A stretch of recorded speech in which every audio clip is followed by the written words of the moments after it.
Opened up a case in 2006 for child support with Riverside County courts, and there seems to be a problem when another case was opened with the same names by another couple. So the court mistakenly thought it was a duplicate, and they ended up freezing our case number. We waited 2.5 years to have a hearing on the child support. During that interim, he did not make any payments.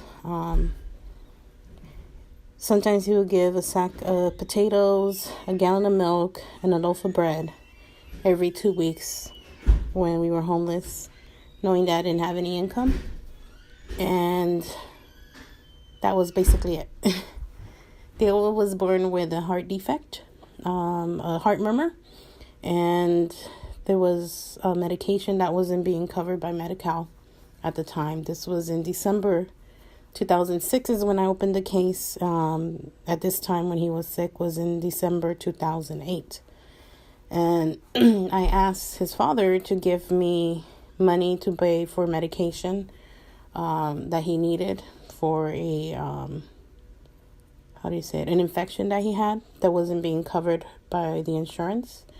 And it cost hundreds of dollars. And I didn't have very much money at the time. And he refused.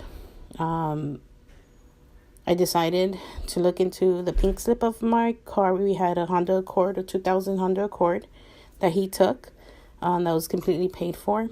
And on the pink slip, it said either or, him or me. So I didn't need his signature, or he didn't need my signature either to sell it. And I decided to go steal the car, basically, back from him. I took a homie from the hood, and he went with me. I had the key to the car, but I didn't have the key to turn off the alarm. So I needed him to disarm the alarm so that I can take the car and hide it and sell it to get money for the medication. So I stole it in front of him at his apartment complex while he was looking. And that same night, the sheriff's department came knocking on the door of my apartment. We lived in a basement of a house because I didn't have enough money for a regular apartment and was struggling financially. And the sheriff came knocking at the door and asked if I had the car, that if I knew that he needed the car to get to work. And I said, no, he doesn't. He took the big rig, which I also paid for, and can live and transport himself there. He doesn't need the car to work. And then he said, well, did you take the car? And I said, yes, I did. And I showed him the pink slip that had both our names. And I told him, I said, it doesn't matter if he works or not because he doesn't give us child support. And the reason I took the car was because he refused to pay for medication for my son. And I said, he hasn't given us anything. Look at my refrigerator. At that time, he hadn't given us food for a very long time, months, not even the gallon of milk or loaves of bread. And I remember we had a kitchen just barely wide enough to open the refrigerator door. It looked like a long closet.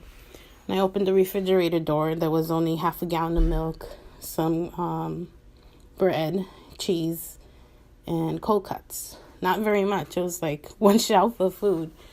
And he looked at me and he turned around at my ex-husband that's standing at the door.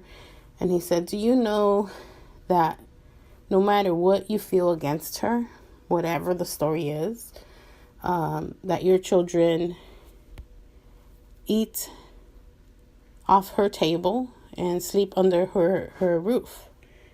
And he says, why he asked him why he never paid child support.